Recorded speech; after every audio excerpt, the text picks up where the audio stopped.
नमोस्तु नमोस्तु नमोस्तु नमोस्तु नमोस्तु। प्रणव लोये श्रोत्रिकाड़वर्ती अरहंताणम। प्रणव लोये श्रोत्रिकाड़वर्ती सिद्धाणम। प्रणव लोये श्रोत्रिकाड़वर्ती आयर्याणम। प्रणव लोये श्रोत्रिकाड़वर्ती उज्जयाणम। प्रणव लोये श्रोत्रिकाड़वर्ती शवशाहुणम। ओंकार बिंदु संयुक्तम नित्यम ध्यायन्ति योगिना।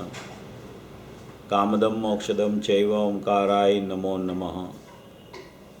मंगलम भगवान वीरो मंगलम गौतमो गणी। मंगलम कुंदकुंदार्यो जैन धर्मोस्तु मंगलम। सर्वमंगल मांगल्यम सर्वकल्याणकारकम। प्रधानम सर्वधर्माणम जैनम जयतु शासनम। नमः समयसाराय स्वानुभूत्या चकाशते। चित्स्वभावाय भावाय सर्वभावांतरच्छिदे। एगो में शासदो अपा ज्ञान दर्शन लखणो। शेषा में बाहिरा भावा सवे संयोग लखणा। मारो सुशाश्वत एक दर्शन ज्ञान लक्षण जीव छे। बाकी बधा संयोग लक्षण भाव मुझथी बाह्य छे। હું એક શુદ્ધ સદા અરૂપી જ્ઞાન દર્શનમય કરે. કઈ અન્ય તે મારું જરી પરમાણુ માત્ર નથી હરે. જે જાણતો રહંતને ગુણ દ્રવ્યને પર્યાયપણે. તે જીવ જાણે આત્મને તસુ મોહ પામે લય કરે. નથી અપ્રમત કે પ્રમત નથી જે એક જ્ઞાયક ભાવ છે. એ રીત શુદ્ધ કથાઈને જે જ્ઞાત તે તો તે જ છે. જેમ નેત્ર તેમજ જ્ઞાન નથી કારક નથી ભેદ કરે. જાણે જ કર્મો ઉદય નિર્જરા બંધ તેમજ મોક્ષને. ધ્રુવ અચલને અનુપમ ગતિ પામેલ સર્વે સિદ્ધને. વંદી કહું શ્રુત કેવડી કથિતા સમય પ્રાવૃત. સ્થાપ નિજને મોક્ષ પંથે ધ્યાનુભવ તે અને તેમાં જ નિત્ય વિહાર કર. નહીં વિહર પર દ્રવ્યો વિષય. ओम श्री नमः शिदेव्य नमः शिदेव्य नमः शिदेव्य। आचार्य कुंद देव द्वारा रचा हुआ ये दृष्टि प्रधान समयसार जी परमागम शास्त्र है। उसका पूर्व रंग अधिकार में जीव अधिकार की 11वीं गाथा पर अपनी चर्चा चल रही है। अभी अभी हम सब लोगों ने पूज्य गुरुदेव श्री का प्रवचन सुना। इतनी पूज्य गुरुदेव श्री के प्रवचनों में मार्मिक चर्चाएं आती है कि अपन को ऐसा लगे कि अपन सुनते ही रहे। इतने भाव विभोर होके पूज्य गुरुदेव श्री दृष्टि का विषय यहाँ बता रहे हैं। कोई भी प्रकार का व्यवहार बीच में आता रहे मगर तुरंत उसका निषेध करके दृष्टि का विषय की स्थापना पूज्य गुरुदेव श्री की ये शैली है। क्योंकि जिसको दृष्टि का विषय दृष्टि में आ गया है उसको व्यवहार भी बीच में आता ही रहता है मगर उसी समय वो उसका निषेध करते रहते हैं और निषेध करके अपना जो शुद्ध स्वभावी भगवान आत्मा है उसमें उसका उपयोग आरूढ़ हो जाता है और निर्विकल्प दशा बार बार सम्यक दृष्टि को आती रहती है। ऐसी कोई ये बहुत महत्वपूर्ण चर्चा 11वीं गाथा के संदर्भ में यहाँ पूज्य गुरुदेव श्री के द्वारा अभी हम लोगों ने ये 38 नंबर का प्रवचन में सुनी। एक प्रवचन में कितनी बातें पूज्य गुरुदेव श्री के द्वारा विस्तृतता से कोई भी बात हो तो पूज्य गुरुदेव श्री की शैली है उसको पूरी खोल देते हैं। उसको इतनी खोल देते हैं कि कहीं जीव को शंका का तो प्रश्न ही नहीं, कोई आशंका भी खड़ी न होवे। ऐसी पूज्य गुरुदेव श्री की कोई मार्मिक शैली है, अद्भुत शैली है। जैसे अमृत चंद्र आचार्य में से इसके मुख में से अमृत झरता है शास्त्रों की टीका में, ऐसे पूज्य गुरुदेव श्री के श्रीमुख से वो शास्त्रों की टीका करने का जो स्पष्टीकरण आ रहा है टीका में से, वो उसके मुख में से भी अमृत जैसी वाणी निकल रही है। ऐसे उसको सुन के कोई भी जीव की भाव विभोरता हुए बिना रहती ही नहीं।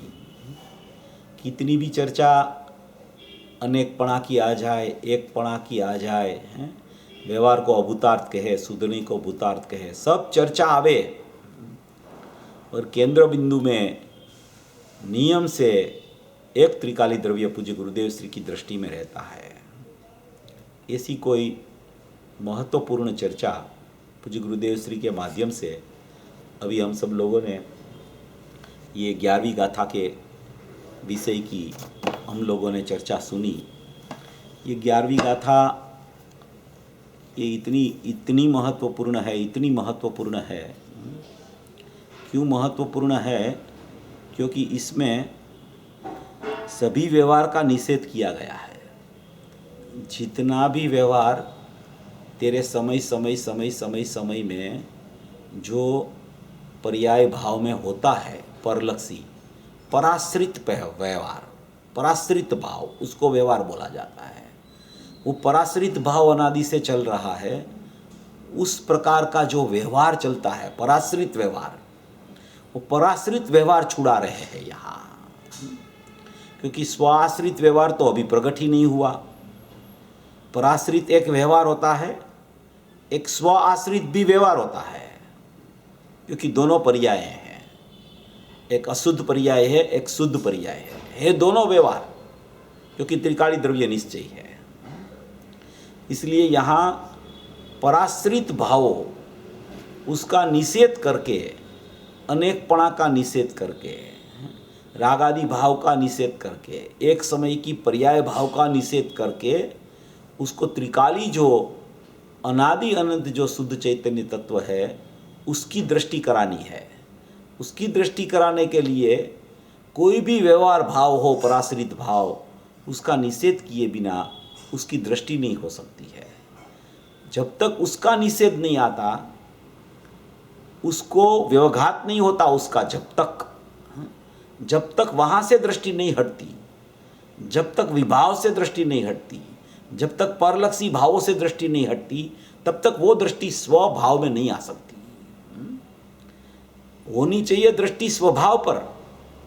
स्वभाव माने कि मेरा भाव, त्रिकाल भाव, शुद्ध भाव, नायक भाव, भूतार्थ भाव, एक रूप भाव, अनादि अनंत भाव, चैतन्य भाव। दृष्टि वहाँ जानी चाहिए और जाके फिर वहाँ टिकनी चाहिए। मगर वो क्यों नहीं जाती है? जाती ही नहीं तो टिकने का प्रश्न नहीं। क्यों नहीं जाती है? कि पराश्रित व्यवहार जो चल रहा है वहाँ उसकी दृष्टि अनादि से पड़ी है, उसमें उसकी कोई न कोई वृत्ति चल रही है। वहाँ पे वो वृत्ति के कारण जो ज्ञान में प्रवृत्ति चल रही है वो राग आदि भाव को जानने के लिए प्रवृत्तिशील रहता है, उसको पराश्रित भाव बोला जाता है। और वो पराश्रित भाव पर दृष्टि होने से वो दृष्टि अपना जो शुद्ध ज्ञायक भाव चैतन्य वस्तु, ऐसा न ऐसा परम परिणामिक भाव लक्षण वाला चैतन्य तत्व है, उस पर वो दृष्टि पहुंचती नहीं है, वहाँ जाती नहीं है। दृष्टि होती है एक समय में। दृष्टि का विषय जब ख्याल में आवे, दृष्टि का विषय ख्याल में आवे और पराश्रित भाव से लक्ष्य छूट जावे, ये दोनों काम एक साथ में होते हैं। जब तक पराश्रित भाव चलता रहता है तब तक वो स्व आश्रित नहीं हो सकता। जब स्व आश्रित होता है तब पराश्रित भाव का माने कि नाश होता है। मगर अनादि से पराश्रित भाव चल रहा है, अनादि से परलक्षी भाव चल रहा है, अनादि से विभाव का प्रकरण चल रहा है, तो उसको छुड़ाने के लिए और द्रव्य की दृष्टि कराने के लिए यहाँ ये गाथा में पूरा व्यवहार को सघड़ाए अभूतार्थ कह दिया है। जब तक तू वो व्यवहार को सघड़ाए अभूतार्थ मानेगा नहीं, तब तक तेरी दृष्टि त्रिकाली द्रव्य स्वभाव पर आएगी नहीं। कितना भी पुरुषार्थ तू त्रिकाली द्रव्य को समझने के लिए, करने के लिए उत्सुक होवे, मगर परलक्षी भाव जब तक वहाँ से दृष्टि तेरी नहीं हटती, तब तक वो दृष्टि स्वभाव पर सचमुच नहीं आ सकती। अपना जो भूतार स्वभाव है, अपना जो ज्ञायक भाव है, अपनी जो परिपूर्ण सत्ता है, अपना जो नित्य अवस्थित भगवान आत्मा है, वो एक ध्रुव सत्ता है, ध्रुव सत्ता, चैतन्य सत्ता है, अवस्थित सत्ता है, वो ज्ञानानंदमयी सत्ता है। ऐसी त्रिकाल सत्ता अपने में नित्य रूप से विद्यमान है। वो नित्य रूप से विद्यमान जो सत्ता है वो प्रति समय प्रकट रूप है अपने में अपने से प्रति समय प्रकट रूप है। भले अभी पर्याय में प्रकट न हो, वो अपेक्षा से उसको अप्रगट भी बोला जाता है इस सत्ता को, मगर वो तो पर्याय में प्रकट न हो, वो अपेक्षा से बात है। मगर अपनी सत्ता में अपनी सत्ता अपन विचार में लेवे तो अपनी सत्ता में अपना ज्ञायक भाव, अपनी परिपूर्ण सत्ता, अपना भूतार स्वभाव नित्य प्रकट है। माने कि नित्य प्रकट है माने कि नित्य अवस्थित है। नित्य अवस्थित है माने कि जाज्वल्यमान ज्योत है, चैतन्य ज्योत है, चैतन्य दीवा है अंदर में, वो प्रज्वलित है, प्रति समय प्रज्वलित है, वो प्रज्वलित है और उसमें प्रति समय एक ध्रुव ध्रुव ध्रुव ध्रुव ध्रुव ध्रुव है। कल भी आया था ना ध्रुव का प्रवाह। तो ये ध्रुव प्रवाह अंदर चालू है, अंदर में ध्रुव प्रवाह अंदर में चालू है। ध्रुव प्रवाह अंदर में चालू होने से कोई वो खंडित नहीं हो जाता ध्रुव। वो ध्रुव का प्रवाह माने कि ध्रुव का प्रवाह माने बहता पूर्व, चैतन्य का नूर का पूर्व, अंदर की शाश्वत शक्तियाँ, वो शाश्वत शक्तियाँ लेके बैठा हुआ एक ध्रुव प्रवाह, चैतन्य का नूर का पूर्व, एक शक्तिमान तत्व, एक शाश्वत तत्व प्रत्येक समय में वो विद्यमान है। वो विद्यमान है माने उसमें जानना देखना, वो उसका त्रिकाल जो उपयोग स्वभाव है, वो जानना देखना ध्रुव प्रवाह में वर्त रहा है, निरंतर निरंतर वर्त रहा है, निरंतर वर्त रहा है। उसका नाम निरंतर वर्तमान है, निरंतर वर्त रहा है, निरंतर वर्त रहा है। प्रत्येक समय में प्रत्येक जीव को, कोई भी जीव हो, अनादिकाल से अनंत काल तक उसका स्वभाव ऐसा है कि उसकी परिपूर्णता अपने में अपने से शाश्वत रूप से विद्यमान है। उसकी परिपूर्णता कभी खंडित नहीं होती, या तो कोई शुद्ध पर्याय से उसकी परिपूर्णता नहीं होती, केवल ज्ञान की पर्याय से उसकी परिपूर्णता नहीं होती, क्योंकि वो तो अपने में परिपूर्ण है, अपनी सत्ता में परिपूर्ण है, अपनी सत्ता में विद्यमान है, अपनी सत्ता में भूतार्थ है, अपनी सत्ता में ज्ञानमय ज्ञायक परमात्मा है। इसी एक अनादि अनंत चैतन्य सत्ता लेके, ध्रुव प्रवाह लेके, निरंतरता लेके, शाश्वतता लेके ये बैठा हुआ चैतन्य सत्ता वाला भगवान आत्मा है। इसी मेरी एक ध्रुव सत्ता है, वो अनादि अनंत सत्ता है। उसमें चैतन्य में नूर का पूर्व, नूर का पूर्व माने कि एक ज्ञान दर्शन का प्रवाह, नूर का पूर्व माने कि ज्ञान दर्शन का प्रवाह, वो प्रवाह चालू है अंदर में।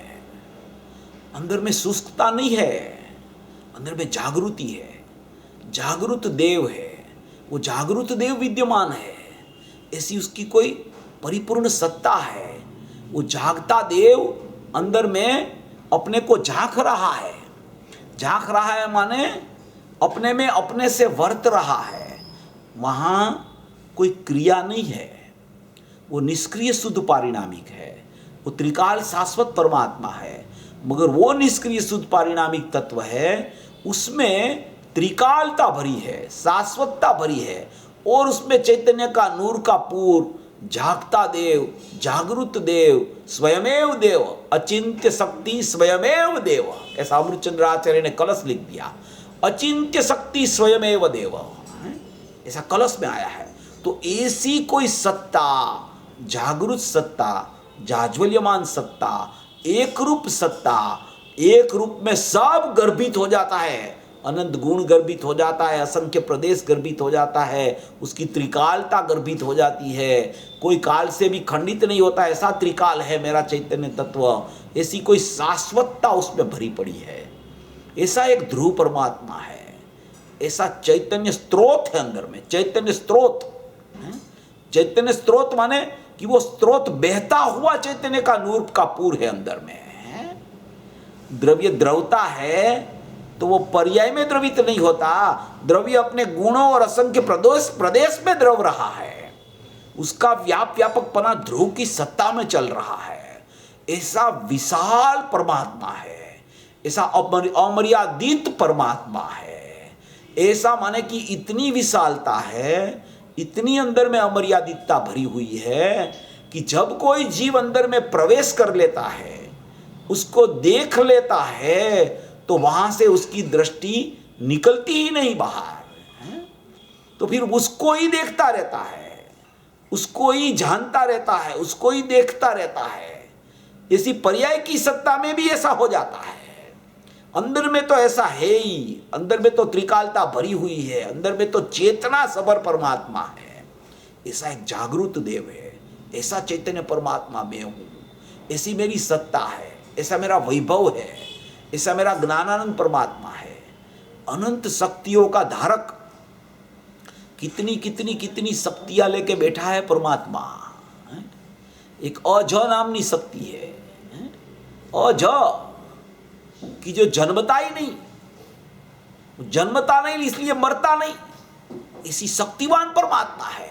अविनाशी तत्व है, शुद्ध स्वरूपी तत्व है, त्रिकाल तत्व है, चैतन्य सत्ता वाला तत्व है, निरावरण तत्व है। उसमें कोई आवरण है ही नहीं, वो निरावरण अपने से अपने में निरावरण है, आवरण है ही नहीं उसमें कोई।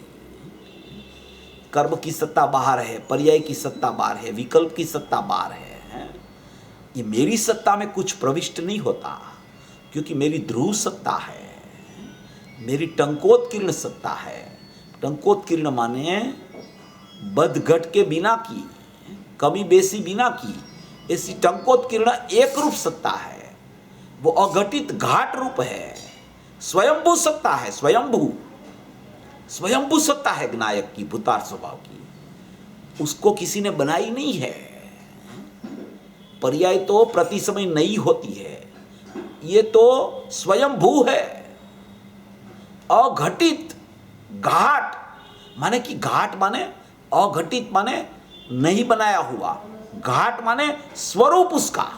अघटित घाट, किसी ने बनाया नहीं उसको, ऐसा अघटित घाट है, ऐसा चैतन्य स्वरूपी है, ऐसा ज्ञान दर्शनमयी परमात्मा है, ऐसा अनंत गुणात्मक है, ऐसी त्रिकालता अंदर में विद्यमान है, ऐसी उसमें परिपूर्णता भरी है, ऐसी उसका ज्ञानमयता भरा है, ऐसा चैतन्य परमात्मा भरा है, ऐसा ध्रुव परमात्मा पड़ा है, ऐसी मेरी कोई सत्ता है, ऐसा मेरा कोई अंदर में त्रिकाल वैभव पड़ा है, ऐसा वैभववान मैं हूं। ऐसा वैभववान होने पर भी अभी उसको राग होवे, द्वेष होवे, मिथ्यात्व होवे, अज्ञान होवे, तो एक समय की पर्याय की सत्ता का परिणमन है। मेरे में वो कुछ है ही नहीं, ये तो ऊपर ऊपर तीरती है पर्याय। पर्याय कहाँ तीरती है? ऊपर ऊपर तीरती है। समय सार 11 नंबर के कलश में आया है कि पर्याय कहाँ तीरती है? ऊपर ऊपर तीरती है। ऊपर ऊपर माने कि द्रव्य के ऊपर उत्पाद होता है, द्रव्य में उत्पाद नहीं है, द्रव्य से उत्पाद नहीं है, द्रव्य का उत्पाद नहीं है। पर्याय का पर्याय में अपने से उत्पाद होता रहता है, पर्याय का पर्याय में अपने से उत्पाद होता रहता है।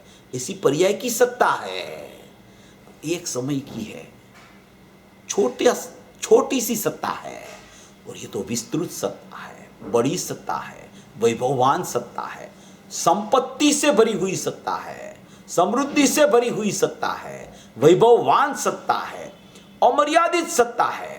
इसकी कोई मर्यादा नहीं है। विभाव की तो मर्यादा है। क्यों मर्यादा है? क्योंकि वो तो चला जाने वाला है। वो आता क्यों है? जाने के लिए आता है, रहने के लिए नहीं आता, क्योंकि उसकी मुदत ही एक समय की है। समयवर्ती आया, फिर दूसरे समय तो है ही नहीं वो। और ये अमर्यादित सत्ता है, इसकी कोई मर्यादा नहीं है। क्यों? कि इसमें कोई अवर जवर नहीं है। क्यों? कि टिकता पदार्थ है। क्यों? कि अविनाशी तत्व है। इसमें कोई नाशवान पदार्थ है ही नहीं। जितना भी अंदर में भरा पड़ा चैतन्य सत्ता का वैभव है, पूरा अविनाशी तत्व है, पूरा वैभववान है, पूरा ज्ञानमय परमात्मा है, पूरा दर्शनमय परमात्मा है, पूरा सुखमय परमात्मा है। इसी कोई सत्ता को ज्ञायक भाव बोला जाता है, भूतार स्वभाव बोला जाता है, अपरिणामी तत्व बोला जाता है, नित्य तत्व बोला जाता है, अखंड तत्व बोला जाता है, एक रूप तत्व बोला जाता है। ऐसा कोई वैभववान में परमात्मा हूँ है। अंदर से इतनी महिमा आनी चाहिए उसकी है। ये महिमा आवे ने तो विभाव टिक ही नहीं सके, मगर इसकी जितनी महिमा होनी चाहिए ने उतनी नहीं आती है। इसलिए ये विभाव खड़ा होता है, इसलिए अज्ञान खड़ा होता है, इसलिए रागादि भाव खड़ा हो जाता है। अगर इसकी ही महिमा आती रहे तो ये महिमा में उसका परिणमन उसकी सन्मुख स्वभाव प्रकट हो जाए। मगर क्यों नहीं होता है? क्योंकि उसको पर की महिमा छूटती नहीं, संयोग की महिमा छूटती नहीं, एक समय की पर्याय की महिमा छूटती नहीं, पर्याय में कुछ न कुछ उसको प्रकट करने की महिमा छूटती नहीं। वो भाव जो जब तक चलता रहता है तब तक इसकी महिमा नहीं आती है। क्योंकि एक समय में एक जीव को एक गुण की एक ही पर्याय प्रकट होती है, और वो द्रव्य से देखे तो द्रव्य की पर्याय बोली जाती है, तो वो एक द्रव्य की एक पर्याय बोली जाती है। गुण से देखे तो एक एक गुण की एक एक पर्याय बोली जाती है, अनंत गुण की अनंत पर्याय प्रकट होती है। अभेद द्रव्य से देखे तो अभेद द्रव्य की अभेद पर्याय प्रकट होती है। गुणों से देखे तो अनंत गुण की अनंत पर्याय प्रकट होती है। तो ऐसा कोई मेरा चैतन्य तत्व विशालता से भरा, वैभववान से भरा हुआ, समृद्धि से भरा हुआ, ऐसा मैं परिपूर्ण तत्व हूँ। अभी ऐसी महिमा ही उसको न आवे, ऐसा चैतन्य सत्ता की महिमा न आवे कि मैं कल था वैसा ही आज हूँ, ऐसा ही कल रहने वाला हूँ, पूर्व भव में था वही मैं ये भव में हूँ, ये भव में हूँ, ऐसा भी इसके पीछे के भव में हो तो रहने वाला हूँ। जितने जिसको भव है तब तक वो रहेगा, तब तक ऐसा न ऐसा रहेगा। भव चला जाएगा, बाद में सिद्ध दशा में भी जैसा परमात्मा है वैसा ही परमात्मा रहने वाला है। जैसे सिद्ध परमात्मा जानने देखने वाला है, ऐसे मैं भी जानने देखने वाला चैतन्य सत्ता वाला ज्ञायक देव हूँ, भूतार स्वभावी परमात्मा हूँ। मेरे में ना तो कोई पर्याय है, मेरे में ना तो कोई मोहराग द्वेष है, मेरे में ना तो कोई अज्ञान भाव है। इसलिए उसको मेरे को दूर करने का प्रयत्न नहीं करना है, मगर वो जिसमें नहीं है उसको जानने का और देखने का पुरुषार्थ चलना चाहिए। वो पुरुषार्थ में अनंती चैतन्य लक्ष्मी समा जाती है। अनंती चैतन्य लक्ष्मी है वो ये पुरुषार्थ में समा जाती है। तब बोला जाता है कि ये जीव ने पुरुषार्थ से अपने आत्मा को प्रकट कर दिया, अपने आत्मा के वैभव को पर्याय में प्रकट कर दिया। पर्याय में प्रकट कर दिया माने कि जैसा आत्मा था ऐसा उसको ख्याल आ गया, उसी का नाम पर्याय में प्रकट हो गया। पर्याय में प्रकट हो गया माने उसको वेदन से पकड़ में आ गया कि आत्मा ऐसा है। वेदन से माने सम्यक प्रकार से ज्ञान हो गया, उसका नाम वेदन है। उसको ख्याल में आ गया कि आत्मा ऐसा ही है। उसको श्रद्धा बोली जाती है, उसको श्रद्धा प्रतीति बोली जाती है। ख्याल में आना उसका नाम प्रतीति है। कुछ गुरुदेव श्री का बहुत बार चर्चा आती है कि अगर तू ये काल में तेरी शक्ति न हो तो मुनि दशा तो ग्रहण न कर सके, मगर कम से कम श्रद्धा तो कर ले, श्रद्धा तो कर ले कि मैं ऐसा परमात्मा हूँ। ऐसी श्रद्धा करेगा तो चतुर्थ गुणस्थान तुझे आ जाएगा। पूज्य बेन श्री भी बार बार बोलते हैं कि श्रद्धा तो कर ले, मैं ज्ञायक हूँ, ऐसी श्रद्धा तो कर ले। मगर क्यों नहीं होती श्रद्धा? सबको श्रद्धा करनी है, सबको वैभवान परमात्मा का दर्शन करना है, मगर नहीं क्यों हो रहा? क्योंकि उसकी वृत्ति बाहर में चल रही है। बाहर में चलने वाली वृत्ति जब तक नहीं रुकती, जब तक उपयोग पलटता नहीं, वहाँ से रुचि नहीं पलटती तो उपयोग नहीं पलटता। पर पदार्थ की जब तक रुचि है, संयोग की जब तक रुचि है, रागादि भाव की जब तक रुचि है, एक समय की पर्याय की जब तक रुचि चलती है, तब तक उपयोग उधर ही जाता है। और उपयोग उसको जानने में अवस्थित रहता है तो उपयोग अपने स्वभाव से च्युत होता है। स्वभाव से च्युत क्यों हो जाता है? उपयोग प्रति समय स्वभाव से च्युत क्यों हो जाता है? क्योंकि उसको महिमा पर की चल रही है, उसको देखना श्रद्धा में पर का हो रहा है, उसको प्रतीत पर की चल रही है। क्यों चल रही है ऐसी प्रतीत? ऐसा क्यों हो रहा है बार बार अनादि से? क्योंकि इसकी महिमा ही नहीं आई, इसका वैभव ही पता नहीं चला, इसकी अंदर की स्थिति ही उसने नहीं जानी, इसके एक एक गुण का सामर्थ्य कितना है उसको पता नहीं चला। इसके असंख्य प्रदेश में, एक एक प्रदेश में अनंत गुण पथरे हुए हैं। ऐसा हमारा जाज्वल्यमान अमर्यादित तत्व अंदर में विद्यमान है। उसको उसने देखने के लिए अंदर में क्या भरा है वो उसने सोचा ही नहीं, कभी सोचा ही नहीं। अंदर में क्या भरा है वो नहीं सोचा। अंदर में क्या सभर परमात्मा है, कितनी कितनी निधि भरी है। क्योंकि सम्यक दृष्टि को एक एक निधि प्रकट होती जाती है। मुनिपणा में असंख्य निधियां प्रकट होने लगती है। श्रेणी में तो अनंतता वाला परिणमन चलने लगता है, और केवल ज्ञान में तो माने कि अनंतता उसको ख्याल में आ जाती है। ऐसा ये वैभववान परमात्मा है, मगर वो कैसा है, उसको कैसे जानना, उस पर दृष्टि कैसे जावे? तो यहाँ ये बता रहे हैं 11वीं गाथा में कि तू चारों प्रकार का, सभी प्रकार का व्यवहार को जब तक अभूतार्थ नहीं मानेगा, जब तक वहाँ से तेरी दृष्टि नहीं उठेगी, जब तक वहाँ से तेरा उपयोग नहीं उठेगा, तब तक तुझे तेरा ज्ञायक भाव की महिमा ही नहीं आएगी। क्योंकि अनादि से वो वहाँ पे एक मेक होके उसका पर्याय रूप परिणमन प्रकट हो रहा है, एक मेक हो गया है। दृष्टांत आया था ना, आज भी गुरुदेव में आया, कल अपन ने रात को भी लिया था कि मिट्टी के साथ ऐसा एक मेक पानी हो गया है, ऐसे राग के साथ ऐसा उसका ज्ञान एक में खो गया है कि उसको ज्ञान की जुदाई ही नहीं दिखती कि ये जानने वाला ज्ञान है और या राग तो जानने में आ रहा है। ऐसा दोनों का विभाग ही उसको सचमुच में ख्याल में नहीं आता है। ऐसी चर्चा ये 11वीं गाथा की बहुत महत्वपूर्ण चर्चा है। ये एकमेकता जब तक चलती है, ख्याल में जब तक नहीं आता ज्ञान और राग की भिन्नता, तब तक दृष्टि ज्ञायक पर नहीं जाती। और जब ख्याल में आ जाता है कि ये राग तो परिणमन पृथक है, ये ज्ञान का परिणमन हो रहा है, वो भी सचमुच में मेरी सत्ता में नहीं है, मैं तो अकेला ज्ञायक भाव हूँ। क्योंकि चैतन्य का कोई परिणमन ही नहीं होता है, चैतन्य अपरिणामी रहता है। परिणमन पर्याय का होता है, परिणमन अंश का होता है। अंशी में कोई परिणमन नहीं होता, अंशी अपरिणामी होता है, अंशी ध्रुव होता है, अंशी शाश्वत होता है।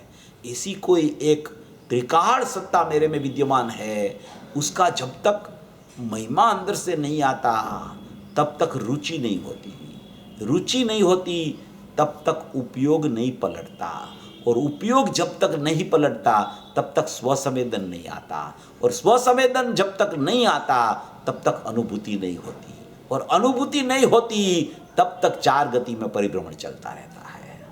ऐसी कोई सत्ता यहाँ 11वीं गाथा में ये कुंकुद आचार्य देव ने 11वीं गाथा लिखी, अमृतचंद्र आचार्य देव ने उसकी टीका करके बहुत महत्वपूर्ण बातें इसमें रख दी, और स्पष्टीकरण तो पूज्य गुरुदेव श्री ने किया। ऐसा स्पष्टीकरण तो कभी पहले हुआ नहीं, ये शास्त्र बाहर निकला बाद में कभी नहीं हुआ। ऐसा निरंतर स्पष्टीकरण 45 साल तक ये प्रवाहित रहा, कोई बिना विक्षेप से 45 साल ये प्रवाह चला। ऐसा पिछले कई सालों में अपन देखे तो ऐसा स्पष्टीकरण कहीं देखने को नहीं मिलता है। ऐसा स्पष्टीकरण अपने धर्मपिता पूज्य गुरुदेव श्री ने इसका ऐसा स्पष्टीकरण किया, ऐसा स्पष्टीकरण किया कि गुरुदेव का जो प्रवचन होता है वो प्रवचन अपन सुने, मगर एक एक लाइन और एक एक शब्द को उसका कहने का जो भाव है वो भाव से समझने की प्रयत्न करें, मात्र शब्द से नहीं, उसको भाव से समझने का प्रयत्न करें। शब्द से तो कोई भी समझ बोल लेता है, ये पढ़ना शब्द वो तो कोई भी पढ़ लेता है। उपदेश देना, कई बार मैं बोलता हूँ, उपदेश देना बहुत सरल है, उपदेश देना बहुत सरल है, मगर पूज्य गुरुदेव श्री ने जो उपदेश दिया वो उपदेश, पूज्य गुरुदेव श्री ने उपदेश के साथ में उपाय भी बताया है कि ये उपदेश मैं दे रहा हूँ, वो उपाय तू कर। जब तक तू उपाय नहीं करेगा तब तक उपदेश की कोई कीमत नहीं है। तुझे उपाय करना पड़ेगा, तुझे संशोधन करना पड़ेगा, तुझे ज्ञान की जागृति करनी पड़ेगी। ज्ञान की जागृति नहीं आएगी जब तक, तब तक श्रद्धा जवाब नहीं देगी। ये आज पूज्य गुरुदेव श्री ने कहा था प्रवचन में, सब लोगों ने सुना है कि ज्ञान की कसरत होनी चाहिए।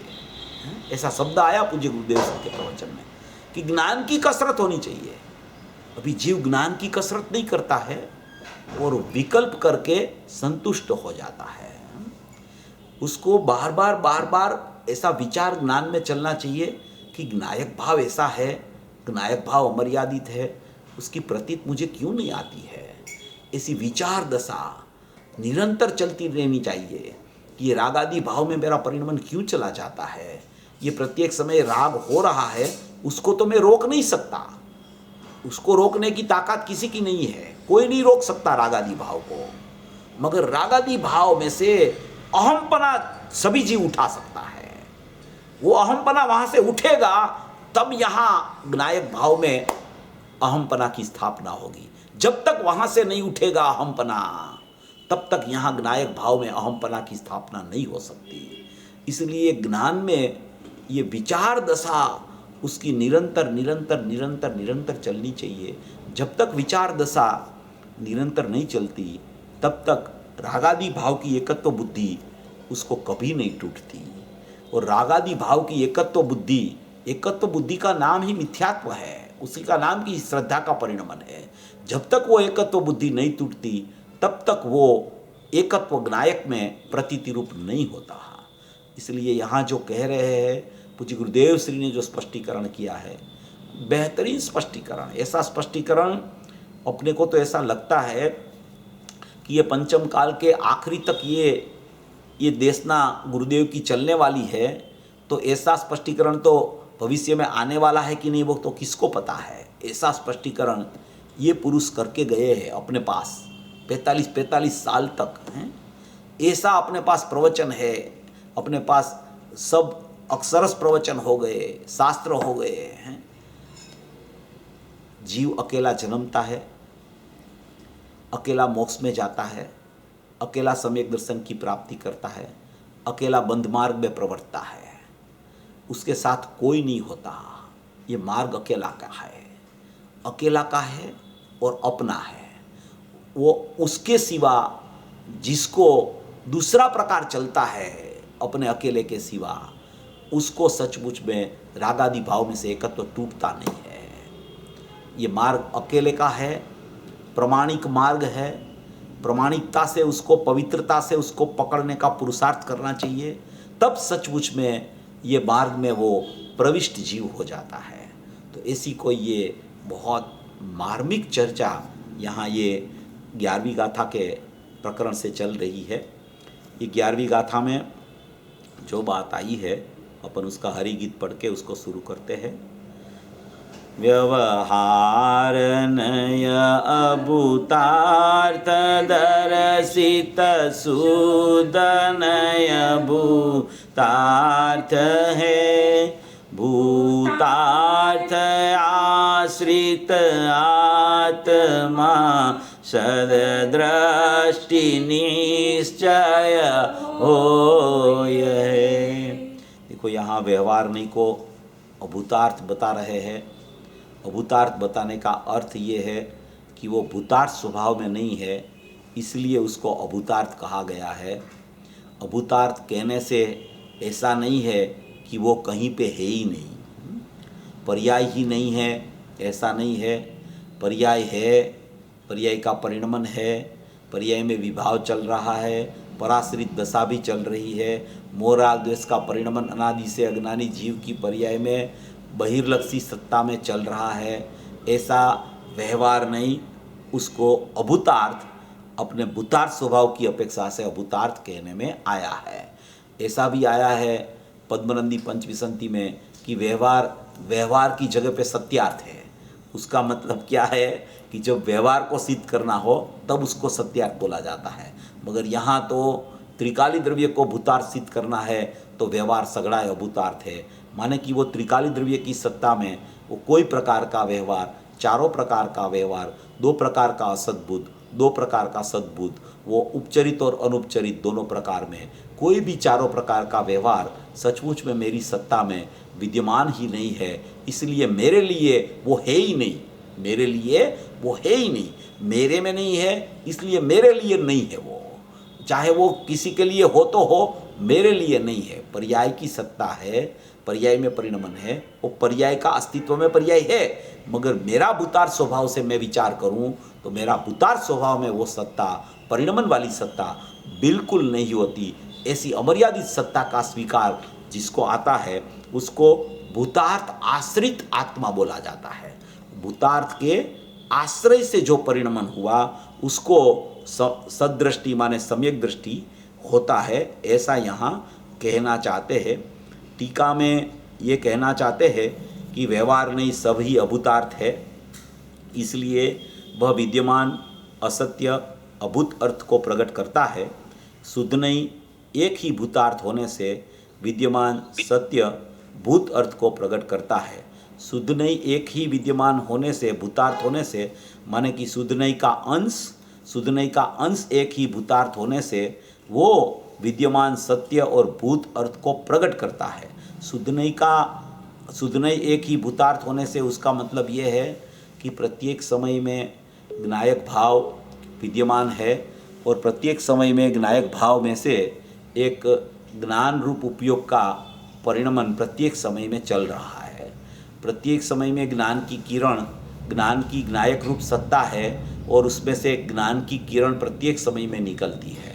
वो ज्ञान की किरण में जब वो ज्ञान में रागादि भाव का निषेध करके कि मैं ये राग को जानने वाला नहीं हूँ, मैं ज्ञायक भाव को जानने वाला हूँ, इसलिए मेरे ज्ञान में ज्ञायक भाव प्रति समय जानने में आ ही रहा है, ऐसा जो कोई अंश प्रकट होते ही वो उसने अपने ज्ञायक भाव को स्वीकार कर ले, उसको यहाँ शुद्ध नहीं का अंश, वो शुद्ध नहीं का अंश है। वो भूतार्थ होने से विद्यमान माने कि त्रिकाल, सत्य माने कि अस्तित्व वाली वस्तु और भूत माने हयाती वाली वस्तु, ऐसा अर्थ को माने कि ऐसा भाव को प्रकट करता है। अपनी त्रिकाली सत्ता को वो शुद्ध नहीं का अंश माने कि ज्ञान का अंश माने कि अंशी को प्रकट करता है। ऐसा अंश प्रति समय प्रत्येक जीव के पास विद्यमान रहता है। अपने तीन भाव की चर्चा अपनी पहले से ही परसों से चल रही है कि ये ज्ञायक भाव है, वो त्रिकाल सत्ता परम परिणामिक भाव है। एक प्रति समय में ज्ञान उत्पाद होता है, वो ज्ञान उपयोग की सत्ता में एक स्वयं भाव प्रकट हो रहा है और एक तीसरी रागादि भाव वाली सत्ता में औदैहिक भाव चल रहा है। ऐसी तीन सत्ता सब जीव के पास विद्यमान है। इसमें यहाँ कहते हैं कि शुद्ध नहीं एक ही भूतार्थ होने से विद्यमान सत्य भूत अर्थ को प्रकट करता है। उसका मतलब है कि ज्ञान की पर्याय का अंश जो है वो अपने त्रिकाली ज्ञायक को विद्यमान सत्य और भूतार्थ को प्रकट करता है, तो उसको शुद्ध नहीं माने कि ज्ञान का अंश को शुद्ध बोला जाता है, ऐसा यहाँ कहना चाहते हैं। यह बात दृष्टांत से बतलाते हैं। दृष्टांत अपन ने कल लिया था, दृष्टांत बहुत मार्मिक है और दृष्टांत में बहुत सी चर्चा पूज्य गुरुदेव श्री ने, आज वो दृष्टांत की चर्चा अपन ने आज प्रवचन में पूज्य गुरुदेव श्री के प्रवचन में सुनी थी, उसको ही मैं जरा पढ़ के आपको बताता हूँ, इसलिए थोड़ा ज़्यादा उसमें ख्याल में आ सकता है। पूज्य गुरुदेव श्री का जो विवेचन होता है ना, वो बहुत मार्मिक होता है। उससे पहले ये आज के प्रवचन में पूज्य गुरुदेव श्री ने वो त्रिभुवन भाई की भी चर्चा की थी, सबने सुनी होगी कि कारण परमात्मा तो सब जीव के पास विद्यमान है, सब जीव के पास अवस्थित है, मगर जब तक कारण परमात्मा पर दृष्टि नहीं जाती, जब तक उसको सचमुच में जानता नहीं है, तब तक उसके पास कारण परमात्मा होने पर भी उसको सचमुच में कारण परमात्मा कहा नहीं जाता, क्योंकि जब कार्य होता है तब ही उसको कारण परमात्मा कहा जाता है। जब कार्य नहीं आया तो वो कौन सा कारण परमात्मा, कैसा कारण परमात्मा? उसके पास तो सचमुच में कार्य जब तक नहीं आता तब तक कारण परमात्मा होने पर भी उसको कारण परमात्मा अपन कह नहीं सकते, क्योंकि उसको कार्य की प्रकटता नहीं हुई। इसलिए उसको कारण परमात्मा भी सचमुच में होने पर भी अभी अपन को कहने का यथार्थ नहीं लगता। ऐसा कोई स्वरूप पूज्य गुरुदेव श्री की ये चर्चा में बहुत आता है। आज पंचाध्याय की चर्चा भी की थी कि पंचाध्याय में शुद्ध नहीं का दो भेद निकाले, वो सर्वज्ञ का मत के बाहर है, ऐसा पूज्य गुरुदेव श्री ने बोल दिया कि त्रिकाली द्रव्य का जो शुद्ध नहीं का विषय शुद्ध है, उसमें कोई दो भेद पाड़े तो सर्वज्ञ की आज्ञा के बाहर वो चला जाता है। ऐसा भी आज गुरुदेव के प्रवचन में बहुत अच्छी अच्छी बातें पूज्य गुरुदेव श्री के प्रवचनों में आ जाती है। देखो ये यहाँ ये पूरा अब 487 पेज पर ये दृष्टांत आया है, 487 पेज पर ये दृष्टांत है। पूज्य गुरुदेव श्री ने कहा कि पहले ऐसा था कि अविद्यमान असत्य और अभूत अर्थ को प्रकट करती है, दूसरे में विद्यमान सत्य और भूत अर्थ को प्रकट करती है। दो सिद्धांत आ गए गाथा में, दो सिद्धांत आ गए, एक व्यवहार नहीं की बात बताई और एक त्रिकाली द्रव्य की बात बताई और निश्चय नहीं की शुद्ध नहीं की बात बताई। अब यहाँ दृष्टांत बतलाते हैं। अब कहते हैं कि एकदम न समझ में आवे तुझे तो हम दृष्टांत देकर इसको समझाते हैं। ये दृष्टांत अपन ने तो कल बहुत विस्तार से ले लिया था, मगर मैं फिर से एक बार पढ़ता हूँ। जैसे प्रबल कीचड़ के मिलने से, विशेष बात यहाँ है अकेला कीचड़ मिलने से नहीं, अकेला कीचड़ नहीं है, प्रबल कीचड़, प्रबल कीचड़ के मिलने से, प्रबल कीचड़ के मिलने से, प्रबल कीचड़ के मिलने से पानी में कीचड़ है ना पंख, प्रबल कीचड़ मिलने से जिसका सहज एक निर्मल भाव, पानी का जल का सहज स्वाभाविक एक निर्मल भाव है, उसमें मलिन भाव यह उसका स्वभाव है ही नहीं। यह पानी का सहज एक निर्मल भाव तिरोभूत माने कि ढंक गया है, अर्थात कि मलिनता की पर्याय देखने पर यह दिखता नहीं। देखो क्या कहते हैं कि मलिनता की पर्याय देखने पर ये ज्ञायक भाव जो है वो ढंक जाता है, वो तिरोभूत हो जाता है। जब मलिनता की पर्याय को देखना बंद करता है तो ये ज्ञायक भाव था वो सचमुच में तिरोभाव की जगह आविर्भूत हो जाता है। जब तक ये मलिनता की पर्याय को देखता रहता है, रागादि भाव को देखता रहता है, रागादि भाव क्यों प्रकट होते हैं कि सचमुच में मिट्टी तो पृथक द्रव्य है, मगर मिट्टी के निमित्त से पानी में उसको पर्याय में मलिनता दिखी, तो वो मलिनता को जब तक देखता रहता है तो सचमुच में वो मिट्टी को ही पानी के साथ अभेद रूप से देखता है। तो ऐसा जो अभेदपना जो देखता है उसको सचमुच में वहाँ से जब तक दृष्टि नहीं उठती तब तक वो सचमुच में ज्ञायक भाव तिरोभूत हो जाता है, ढंक जाता है, होने पर भी दिखता नहीं है। क्यों दिखता नहीं है? क्योंकि ज्ञान का उपयोग रागादि भाव पर चला जाता है। जब तक वहाँ उपयोग जाता है तब तक वो ज्ञायक की तरफ नहीं आ सकता। श्रद्धा का परिणमन दृष्टि जो है वो श्रद्धा राग को मेरा मानती है, तब तक वो दृष्टि ज्ञायक भाव पर नहीं आ सकती है। कितना भी प्रयत्न जीव कर ले हैं कि मैं ध्रुव हूँ, मैं चैतन्य हूँ, उस पर दृष्टि लगाने का पुरुषार्थ तो जब सब करते रहते हैं। वो प्रयत्न तो बराबर है, प्रयत्न तो होना भी चाहिए, मगर वो प्रयत्न में पुरुषार्थ क्या होता है कि पहले में पहले दृष्टि को बाहर से संकेलनी पड़ती है। देखो ये अस्ति नास्ति अनेकांत वाला जैन दर्शन ज्ञानियों ने अपने को बताया है।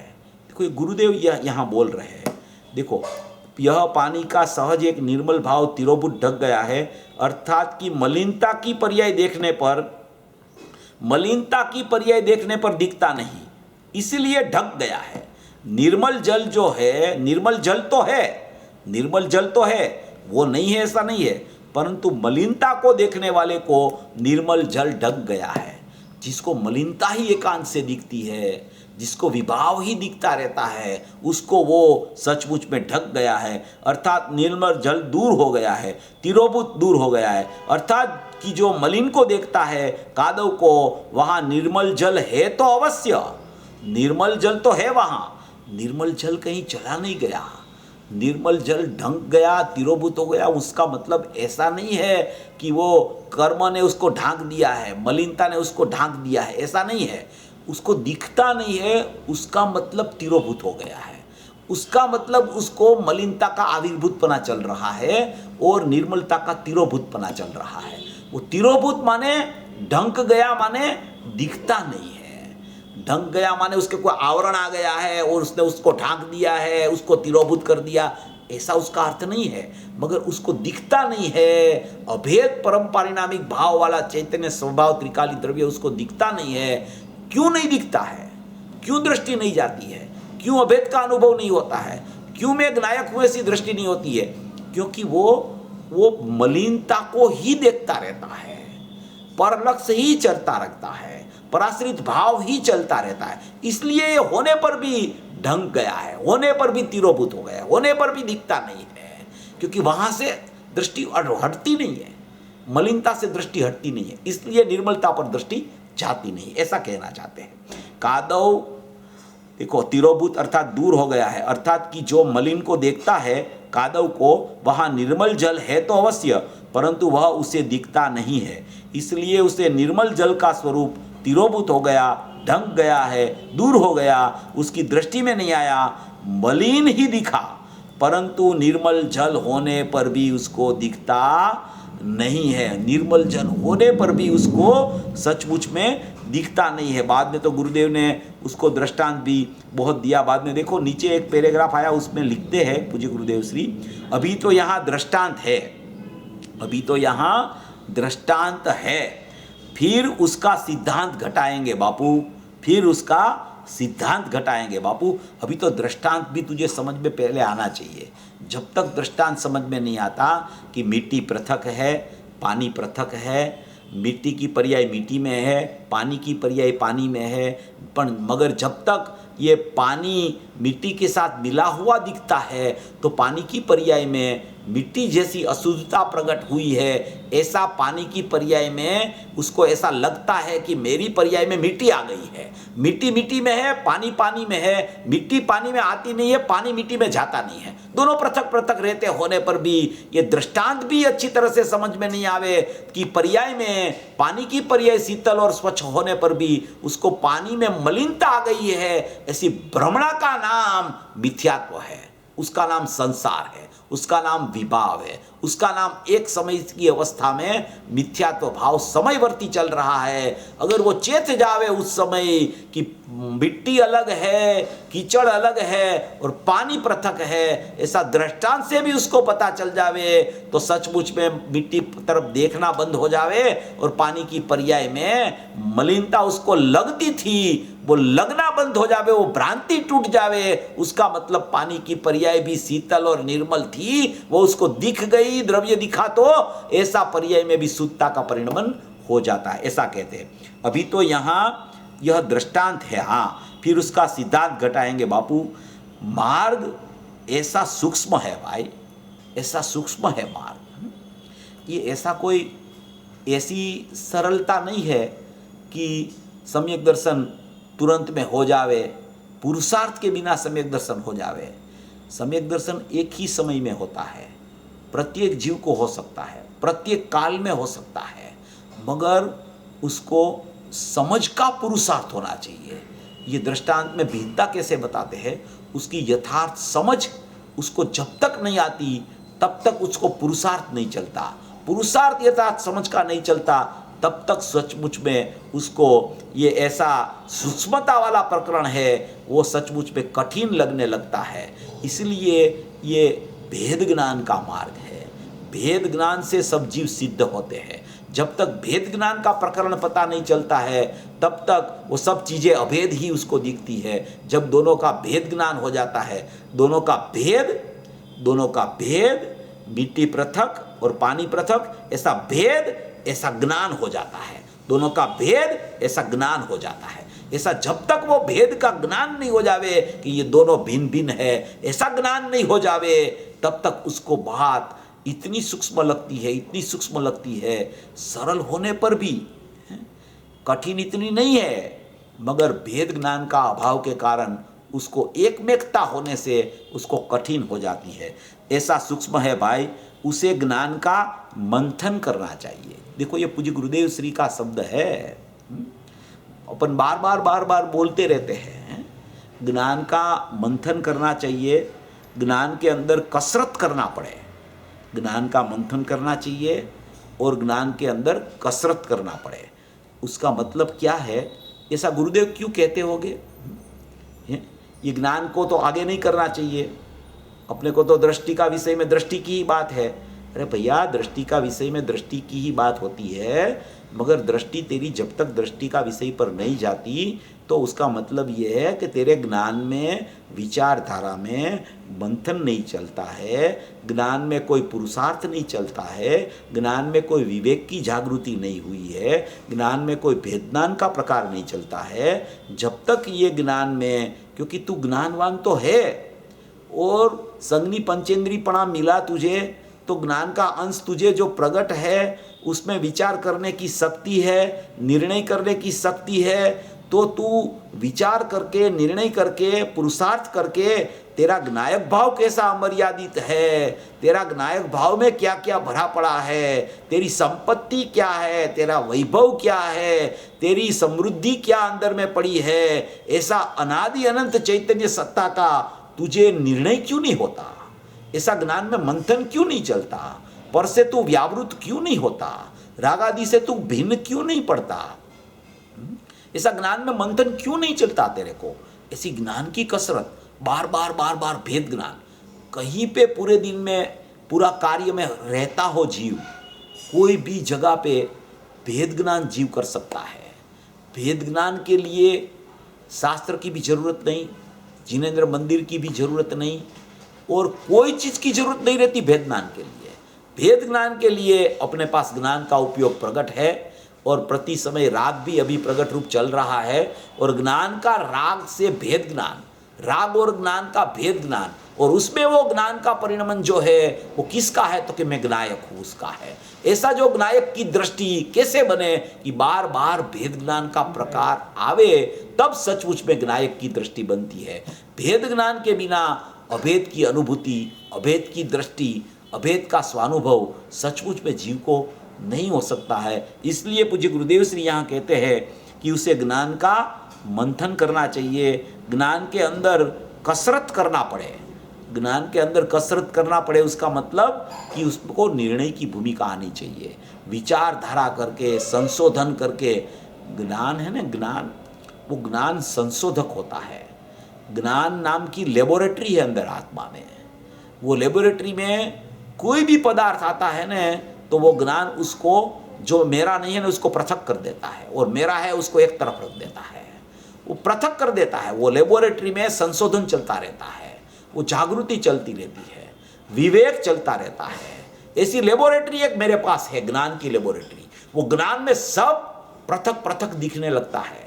कोई भी चीज, अपन जैसे ब्लड का रिपोर्ट कराने जाते हैं ना, तो सभी उसका पूरा रिपोर्ट है ना, उसमें अलग अलग करके दे देते हैं। ऐसे ये ज्ञान की लेबोरेटरी है। वो ज्ञान लेबोरेटरी में प्रकट रूप ज्ञान की सत्ता है, अंश रूप। वो अंश में राग कहाँ चलता है, मिथ्यात्व कहाँ चलता है, संयोग कहाँ है, त्रिकालिक ज्ञायक भाव कहाँ है, विभाव क्यों हो रहा है, श्रद्धा में मिथ्यात्व क्यों चल रहा है, ज्ञायक भाव अमर्यादित कैसा है, ज्ञायक भाव का चैतन्यपना कैसा है, उसमें अनादि अनंत की स्थिति क्या है, उसमें ध्रुव प्रवाह क्या है, उसमें चैतन्य का नूर का पुर क्या है, उसकी त्रिकालता कैसी है, वो सब ज्ञान की लेबोरेटरी में वो जागृत दशा है।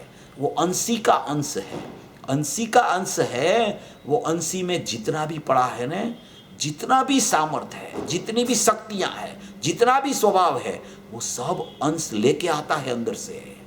वो अंश है, वो अंशी का अंश होने से वो ज्ञान का अंश में पूरा चैतन्य परमात्मा बस रहा है, पूरा चैतन्य परमात्मा उसमें बस रहा है। इसलिए 17-18 गाथा में बोला कि ज्ञान प्रत्येक जीव को, प्रत्येक समय में, बाल गोपाल सबको सदा स्वयं काल सबको प्रति समय अनुभूति स्वरूप भगवान आत्मा माने कि ज्ञान स्वरूप भगवान आत्मा अनुभव में आ रहा है, माने कि जानने में आ रहा है। ऐसी ज्ञान की अंश रूप एक लेबोरेटरी अंदर में विद्यमान है। वो ज्ञान निर्णय करने के लिए समर्थ है। वो अपनी सत्ता कहाँ माने कि चल रही है वो बताने के लिए समर्थ है। कैसे जीव ठगा जाता है रागादि भाव में, वो भी ज्ञान बताता है उसको। तू वहां से चेत जाना, तू वहां मत जाना, तेरी सत्ता यहाँ है, वहां चला जा। वो भी ज्ञान उसको बताता है। रास्ता बताने वाला ज्ञान है। ज्ञान से ही सचमुच में उसको सब पता चलता है कि मेरी परिणति में अभी क्या क्या चल रहा है, मेरी परिणति कैसे प्रकट सम्यक हो जाएगी, मेरा परिणति बिना का परिणमन बिना का अपरिणामी तत्व कैसा है, ध्रुव तत्व कैसा है, ज्ञायक भाव कैसा है, भूतार स्वभाव कैसा है, वो भी ज्ञान में निर्णय आता है। इसलिए यहाँ पूज्य गुरुदेव श्री ने बताया कि ज्ञान की कसरत करना, ज्ञान का मंथन करना, उसका मतलब ये है कि भाई तू एक तो ज्ञायक भाव को पहचानना और जो तेरा ज्ञान का परिणमन चल रहा है उसमें कसरत माने विवेक जागृति करके विचार दशा करके निर्णय की भूमिका लाना। ऐसा पूज्य गुरुदेव श्री यहाँ अपने को बता रहे हैं। इसलिए ये जो प्रवचन में ये दृष्टांत की चर्चा आ गई और दृष्टांत की चर्चा के बाद में वो पूज्य गुरुदेव श्री उसका सिद्धांत कहने वाले हैं। वो सिद्धांत की चर्चा भी पूज्य गुरुदेव श्री ने आज थोड़ी ली थी। अपन उसको थोड़ा मूल पाठ में से थोड़ा देख लेते हैं। यह बात दृष्टांत से बतलाते हैं, जैसे प्रबल कीचड़ के मिलने से जिसका सहज एक निर्मल भाव तिरोभूत माने आच्छादित हो गया है, ऐसे जल का अनुभव करने वाले पुरुष, ऐसा जल के अनुभव करने वाले पुरुष जल और कीचड़ का विवेक न करने वाले, माने कि वो दोनों की पृथक पृथक सत्ता है, उसका उसको विवेक नहीं है। दो द्रव्य है, दो द्रव्य की पृथक पृथक सत्ता का विवेक नहीं, तो वो दूसरे द्रव्य के निमित्त से यहाँ जो मलिनता पानी की पर्याय में हुई है वो मलिनता और शीतलता पृथक पृथक है, वो तो उसके बाद की बात है। पहले तो दो द्रव्य की भिन्नता समझे, बाद में दो भाव की भिन्नता समझे। दो द्रव्य की भिन्नता, एक द्रव्य दूसरा द्रव्य में नहीं आता, एक द्रव्य से दूसरा द्रव्य में कुछ नहीं होता। बाद में दो भाव की भिन्नता कि द्रव्य कभी पर्याय रूप नहीं होता और पर्याय कभी द्रव्य रूप नहीं होती। ऐसी दोनों की सत्ता को पृथक पृथक जो समझता है उसकी पर्याय द्रव्य रूप होके शुद्ध परिणमन कर लेती है। भूतार्थ के आश्रय से सम्यक दर्शन की प्राप्ति उसको हो जाती है। ऐसे जल कीचड़ के प्रबल कीचड़ के मिलने से जिसका सहज एक निर्मल भाव तिरोभूत आच्छादित हो गया है, ऐसे जल का अनुभव करने वाले पुरुष जल और कीचड़ का विवेक न करने वाले, दोनों को भेद को न समझने वाले बहुत से तो उस जल को मलिन ही अनुभवते हैं, बहुत से तो उस जल को मलिनता रूप ही अनुभवते हैं कि पानी मलिन हो गया, पानी गंदा हो गया, पानी स्वच्छ नहीं रहा, पानी माने कि अग्नि के निमित्त से उष्ण हो गया, माटी के निमित्त से मलिन हो गया है। अभी अग्नि जो उष्णता, वो अग्नि का स्वभाव उष्णता है, पानी का स्वभाव शीतलता है। अभी उष्णता तो अग्नि की है, अभी वो पानी में कहाँ से आएगी? तो कि पानी में पानी उष्ण हुआ है वो अपनी तत्समय की सतरूप योग्यता से हुआ है, मगर योग्यता से होने पर भी, सटकारक से होने पर भी उस समय मलिनता मिट्टी की होने पर भी पानी की पर्याय में जब मलिनता उसको दिखती है तो उस समय क्या होता है? तो कि सटकारक से पर्याय मलिन हो गई, तो कि 100% सटकारक से ही मलिन होती है। वो मलिन कोई मिट्टी से मलिन नहीं होती, सटकारक से मलिन होती है। मगर तब हुआ क्या है?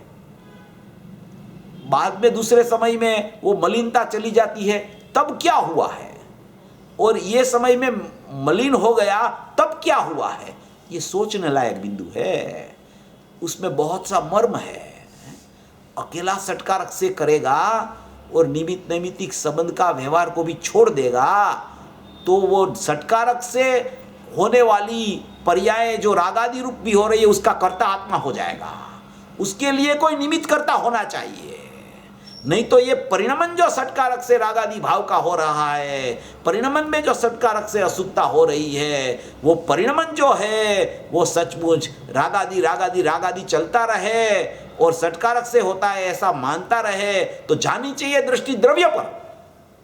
मगर जब तक दृष्टि द्रव्य पर न जाए तो विवेक से उसको सब बातें सोचनी पड़ती है कि इसमें निमित्त नैमित्तिक संबंध क्या है, उपादान क्षणिक उपादान क्या है, क्षणिक अशुद्ध उपादान क्या है, क्षणिक शुद्ध उपादान क्या है, त्रिकाल उपादान क्या है। और ये एक समय की पर्याय में विभाव था, दूसरी समय में, तीसरे समय में, चौथे समय में, पांचवें समय में, तो क्यों वहां से दृष्टि हटके द्रव्य पर नहीं जाती?